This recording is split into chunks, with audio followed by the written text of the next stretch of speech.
Praise the Lord. இயேசுவின் ரத்தம் ஜெயம். தினமும் இயேசு நிகழ்ச்சிக்கு உங்களை கர்த்தராகிய இயேசு கிறிஸ்துவின் நாமத்தில் வரவேற்கிறேன். செய்தியின் தலைப்பு, பரலோகமே உங்களுக்கு பாடிகார்ட்.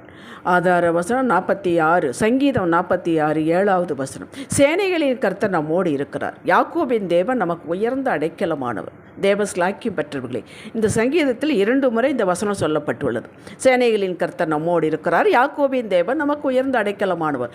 ஒரு காரியத்தை 2 முறை சொன்னால் அது உறுதிப்படுத்தப்படுகிறது என்பதாகும். இயேசு மெய்யாகவே மெய்யாகவே உங்களுக்கு சொல்கிறேன். ஒரு மெய் சொன்னால் பத்தாதா? அவ்வளவு உறுதி. உலக வழக்கை நாம் சொல்லுகிறோம் அல்லவா, பெத்துட்டேன் கரை சேர்க்கணுமே என்று. கர்த்தர் ஒரு நாளும் நம்மை பார்த்து இப்படி சொல்லவே மாட்டார் சலுப்பாக.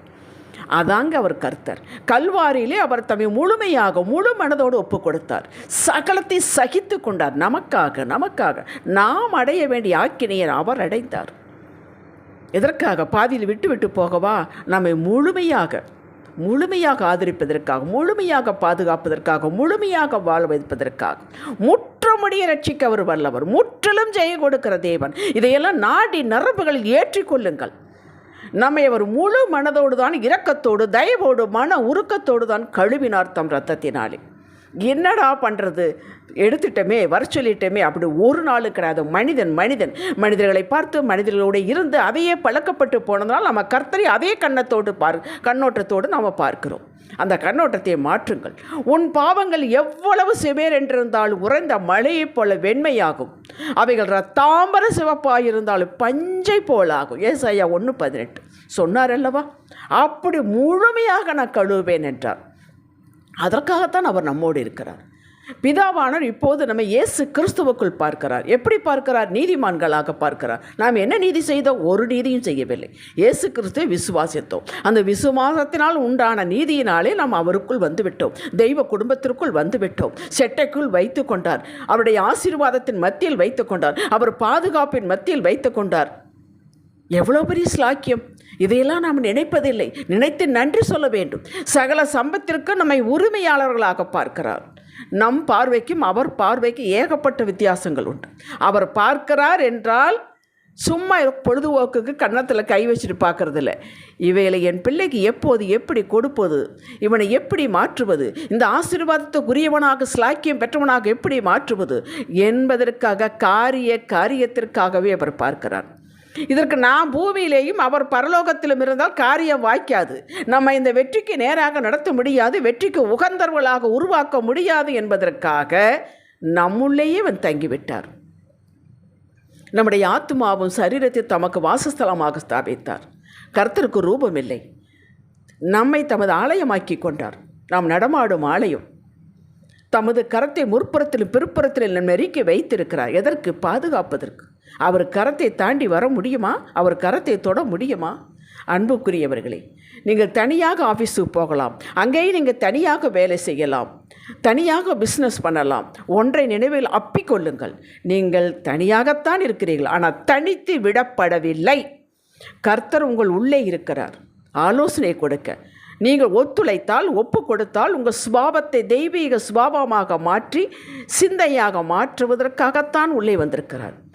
கொடுத்த ஆலோசனை செயல் வடிவம் கொடுக்க, வழி நடத்த, காரியம் வாக்கி செய்ய அவரே ஆலோசனை கொடுப்பார். சங்கீதம் 32:8. உங்கள் முன்னால் பின்னால் சுற்றிலும் இருக்கிற எதற்காக?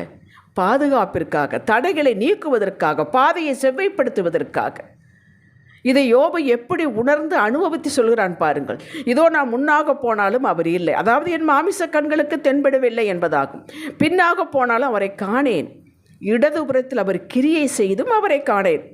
இடதுபுறத்தில் இருக்க வேலை செய்கிறார், ஆனால் நான் பார்க்க முடியல. வலதுபுறத்திலும் நான் அவரை காணாதபடிக்கு ஒளித்திருக்கிறார். ஆனாலும் நான் போகும் வழி அவர் அறிவார். அவர் என்னை சோதித்தவே நான் பொன்னாக விளங்குவேன். யோபு 23:8-10 வரை சொன்னானா இல்லையா? அனுபவித்து சொன்னான். ஆண்டவர் தம்முடனே கூடவே இருப்பதை அறிக்கை கொண்டேதான் வருகிறான் யோபு. அவனுக்கு என்ன சங்கீதம் படித்தானா? வேறு என்ன இருந்தது? யோபு தான் முதல் புத்தகம். ஏன் இப்படி நடந்தது தெரியவில்லை. ஏன் ஒரே நாள் இவ்வளவு எடுக்கப்பட்டது தெரியவில்லை.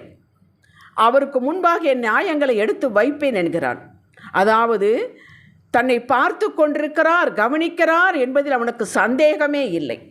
இவையில் எல்லாம் நமக்கு திருஷ்டாந்தங்களாக எழுதப்பட்டுள்ளது.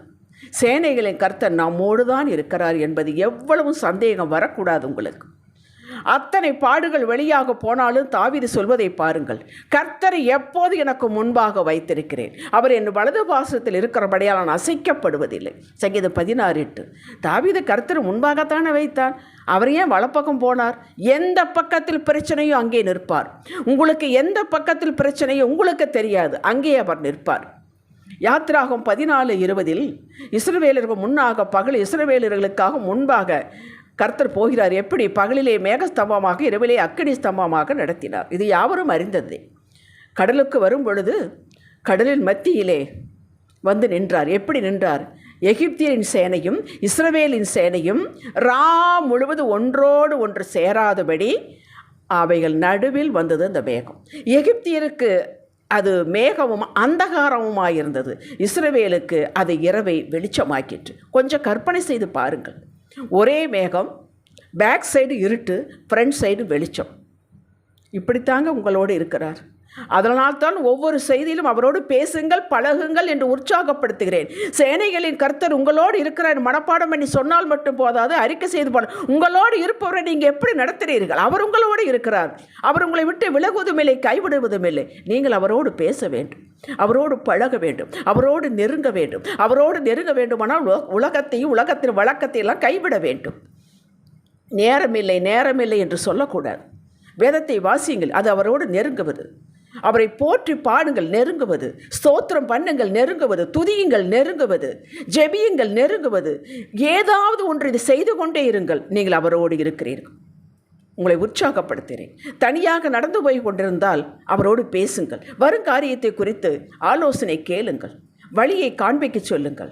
அவர் ஆலோசனையில் ஆச்சரியமானவர், செயலிலே மகத்துவமான, கேட்டால் தான் செய்வார். எசாயா 28:29.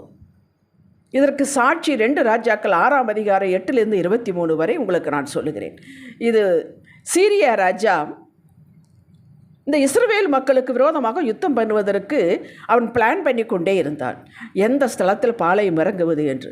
அது எப்படியோ அவங்களுக்கு தெரிஞ்சு அவன் தப்பித்துக் கொள்கிறார்கள். மறுபடியும் பிளான் பண்ணுவான், மறுபடியும் தப்பித்துக் கொள்வார்கள். இது யாரோ நம்ம நாட்டிலிருந்து அவனுக்கு போய் சொல்கிறாங்க. இல்லைன்னா எப்படி, யார் என்று கேட்குறான். அவருக்கு அவர் சொல்கிறார், இங்கெல்லாம் இந்த யாரும் போய் சொல்லலை, அங்கேயே ஒரு தீர்க்கதரிசி இருக்கிறான் எலிசா, அவனுக்கு இதெல்லாம் நம்ம போடுற பிளானெல்லாம் தெரியும், அவன் சொல்லிடுறான் கர்த்தர் அவனோடு இருக்கிறார் என்று. கேட்டீர்களா? அந்த ஒரு தீர்க்கதரிசியை, ஒரு மனுஷனை பிடிப்பதற்கு சீரிய இராணுவத்தையே அனுப்புனான். அந்த இராணுவம் எலிசா இருக்கக்கூடிய மலையை சுற்றி வளைத்து கொண்டது. அவன் மேலே இருக்கிறான். காலையில் பார்த்ததும் மலையை சுற்றி இராணுவம். அவருடைய ஊழியக்காரன் கேயாஸ் வெளியே பார்த்துட்டு, ஐயோ இது என்ன இவ்வளவு இராணுவம் வளைந்து கொண்டதே, இராணுவமே இருக்கிறதே, சீரிய இராணுவமே விட்டதே, நாம் என்ன செய்கிறது என்று அவன் பதவதைக்கிறான். போய் சொல்லுகிறான், இப்படி இராணுவம் வளைத்து கொண்டதே என்று. அதற்கு எலிசா சொல்லுகிறான், அவனுக்கு தெரியும், பயப்படாதே, அவர்களோடு இருக்கிற பார்க்கல் நம்மோடு இருக்கிற அதிகம் என்றான். அப்பொழுது எலிசா விண்ணப்பம் பண்ணி, கர்த்தாவே இவன் பார்க்கும்படி இவன் கண்களை திறந்தருளும். அவருக்கு சந்தேகமே கிடையாது, இந்த கேயாசு பார்க்கிடுமே. உடனே கர்த்தர் அந்த வேலைக்காரர் கண்களை திறந்தார். இதோ எலிசாவை சுற்றிலும் அக்கினிமயமான குதிரைகளாலும் ரதங்களாலும் அந்த மலை நிறைந்திருக்கிறது. அவன் கண்டான். யார் கண்டது? கேயாஸ் கண்டான். அவனுக்கு பிரத்யட்சமாக ஆண்டவர் இவன் கேட்டான், கண்களை திறந்தனும் பார்த்தான். எலிசாவுக்கு தெரியும் தன்னை சுற்றி சேனைகளின் கர்த்தர் இருக்கிறார் என்று. அப்படி உங்களுக்கு தெரிந்திருக்க வேண்டும், என்னை சுற்றிலும் எப்பொழுது இருக்கிறார், என் பிள்ளைகளை சுற்றி இருக்கிறார், என் குடும்பத்தை சுற்றி இருக்கிறார் என்று. அவர் இருந்தால் சகலமும் நன்மைக்கு ஏதுவாகத்தான். அவர் இருந்தால் புயல் வராது, துன்பம் வராது, சோதனை வராது என்று இல்லவே இல்லை. அவர் படகில் இருந்தாலும் வரும், ஆனால் பார்த்து கொள்வார். எங்கே இருந்தாலும் சந்திக்க வேண்டியது சந்திக்கும். அது உங்களை ஊன்ற கட்டுவதற்காக வரக்கூடிய காரியங்கள். அப்படி சேனைகளின் கர்த்தர் அவனோடு இருந்ததை கேயாசு பார்த்தான். ஒரு வேலைக்காரனுக்கு காட்ட சொன்னான், அவர் உங்களோடு இருக்கிறார். இது தேவனின் ஆலோசனை தான், தேவ செயல்தான் என்பது உங்கள் மூலம் வெளிப்பட்டு கொண்டே இருக்கும். அது உங்களுக்கு தெரியும். உங்கள் ஞானம் எவ்வளவு என்பது உங்களுக்கு தெரியும். நீங்கள் பேசினால் தேவ ஞானம் விளங்கும். அப்போஸ்தலர் 2ஆம் அதிகாரத்துக்கு பேதுரு பேசுகிறானே, 3000 5000 ரட்சிக்கப்பட்டார்களே, இவனுக்கு எங்கிருந்து வந்தது ஞானம்? இவன் இயேசுவோடு இருந்தவன். இப்பொழுது இயேசு ஆவியாக இவனோடு இருக்கிறார். அப்படி வெளிப்படுங்க. இதுவரை இல்லாத காரியங்கள் ஞானமாக பேசுவீர்கள், ஞானமாக நடப்பீர்கள், பொறுமையாக இருப்பீர்கள். ஏன் என்பது மற்றவர்களுக்கு புரியும், உங்களுக்கும் தெரியும். கர்த்தர் என்னோடு இருக்கிறார். நான் பதட்டப்பட வேண்டிய அவசியம் இல்லை, யாரோடு ஆர்கியூ பண்ண வேண்டிய அவசியம் இல்லை, ஒருவரோடும் சண்டை போடாதீர்கள். கர்த்தர் உங்களோடு இருக்கிறார். யார் எதிர்த்து பேசுகிறாலும் அமர்ந்து விடுங்கள், அமைதியாகி விடுங்கள். ஆட்டோக்காரன் எதிர்த்து பேசுகிறானா, மேலே கேட்குறானா, அமைதியாக இருங்க. முடிஞ்சால் கொடுங்க, முடியலன்னா அமைதியாக இருங்க. ஆர்கியூமெண்ட்டே இருக்கக்கூடாது, சண்டையே போடக்கூடாது. கர்த்தர் உங்களோடு இருக்கிறார். நம்மால் தனித்து இயங்க முடியாதுங்க. யோவான் 15:5. உங்கள் பிள்ளைகள், வாலிப பிள்ளைகள், ஆண் பிள்ளைகள், பெண் பிள்ளைகள் வெளியே போகிறார்கள், படிக்க போகிறார்கள், வேலை செய்ய போகிறார்கள், பயப்படாதீர்கள். அவர்களை சுற்றி அக்கினி வேலி உண்டு. எந்த பொல்லாத கண்ணும் வேண்டாத செயலும் அவளை தொட முடியாது. ஆனால் இதை அங்கீகரிக்கும் வகையில் நீங்கள் அதிகாலையில் என்னையும் என் பிள்ளையும் என் குடும்பத்தை சுற்றி அக்கினி வேலை எடுத்து பாதுகாக்கிறீரே, நன்றியப்பா. ஆலோசனை தருகிறீரே, நன்றியப்பா. காரியம் வாய்க்க செய்கிறீரே, நன்றியப்பா. போஷிக்கிறீரே, நன்றியப்பா என்று ஸ்துதி ஸ்தோத்திரம் பலி ஏறெடுத்திருக்க வேண்டும். அதாவது அவர் மகிமையின் பாதுகாப்பை நீங்கள் அங்கீகரித்திருக்க வேண்டும். நீங்கள் அங்கீகரிக்கும் போது மட்டும்தான் அந்த மகிமை வெளிப்படும். அந்த மகிமையின் பாதுகாப்பை நீங்கள் அங்கீகரித்திருக்கிறீர்களா என்பதை நீங்களே சோதித்து பாருங்கள். எலிசா செய்தான் அல்லவா? அப்படி இரவு படுக்கும் முன் நன்றி செலுத்த அனைத்தையும் இயேசுவின் இரத்த கோட்டைக்குள் வைக்கிறேன் என்று சொல்லி ஒப்பு கொடுக்க வேண்டும். அவர் உங்களோடு இருக்கிறார் என்பதை ஒவ்வொரு காரியத்தில் நீங்கள் அங்கீகரித்து கொண்டே வரும் பொழுது அந்த மகிமை, அந்த வல்லமை உங்கள் மூலமாக வெளிப்படும், உங்களிலிருந்து வெளிப்படும், உங்களுக்காக வெளிப்படும். இப்படி மகிமையை அங்கீகரிக்காமல், அவரை கனப்படுத்தாமல் நீங்கள் தனியாகவே தான் இருக்கிறேன் என்று முறுமுறுத்து கொண்டிருந்தால் அவர் இருப்பார், மகிமை வெளிப்படாது. மகிமை வெளிப்படாது. அத்தனை பேர் இருக்கும் மத்தியில் 12 வருஷமாக பெரும்பாலும் ஒரு ஸ்திரீ வந்து அவருடைய வஸ்திர தொங்கலைத்தான் தொட்டாள், சுகமானாள். ஆண்டவர் கேட்டார், என்னை யார் ஒருத்தர் தொட்டது உண்டு என்று. இத்தனை பேர் நெருக்கி நிற்கிறார். பேதுரு கேட்குறார், இவ்வளவு நெருக்கிக்கிட்டு இருக்கிறாங்க, என்னை தொட்டது யாருன்னு கேட்குறீங்களேன்? இல்லை, என்னிடத்திலிருந்து வல்லமை புறப்பட்டு போனது. அப்படி அவரை தொட வேண்டும். நாம் ஜெபத்தினாலும் வயது வசிப்பினாலும் அறிக்கையினாலும் அமைதியாக இருப்பதனாலும் பொறுத்து கொள்வதனாலும் அவரை தொட்டுக்கொண்டே இருக்க வேண்டும். அவர் உங்களோடு இருக்கிறார். அவர் உங்களை விட்டு விலகுவதும் இல்லை, கைவிடுவதும் இல்லை. சரியான நேரத்தில் நடத்துவார், சரியான பாதுகாப்பு கொடுப்பார்.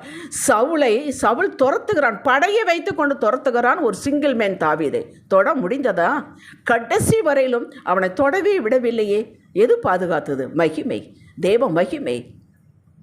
சவுல் நினைத்தானே, நான் தனியாக இல்லை என்று, நீர் என்னோடு எங்கே போனாலும் இருக்கிறேன். மேலே போனால் இருக்கிறேன், ஆகாயத்துக்கு போனால் இருக்கிறேன், கீழே படுக்க போட்டால் இருக்கிறேன்.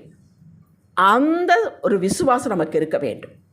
ஒருவனும் தொட முடியாது உங்களை, உங்கள் குடும்பத்தை தொட முடியாது, உங்கள் பிஸ்னஸை தொட முடியாது. செய்து பாருங்கள். ஜெபிக்கலாம். தகப்பனே, உமது நீங்காத பிரசன்னம், மாறாத வல்லமை, தயவு, கிருபை எங்களுடனே இருந்து பாதுகாத்து வழிநடத்தி காரியம் வாய்க்க செய்து சாட்சியாய் நிறுத்துவதற்கு ஸ்தோத்திரம். நாங்கள் இதை உணர்ந்தவர்களாய் உம்மோடு எப்போது உறவில் இணைப்பில் இருக்க விரும்புகிறோம். உதவி செய்யுங்கப்பா, இயேசுவின் நாமத்தில் பிதாவே. இன்றைய சிந்தனைக்கு, சேனைகளின் கர்த்தர் என்னோடு இருப்பதால் நான் ஒரு சேனைக்குள் பாய்ந்து செல்வேன், ஒரு மதிலை தாண்டுவேன். நான் இருளில் அமர்ந்தாலும் என்னை சுற்றி கர்த்தரே வெளிச்சமாயிருப்பார். ஆமேன். ஹல்லேலூயா.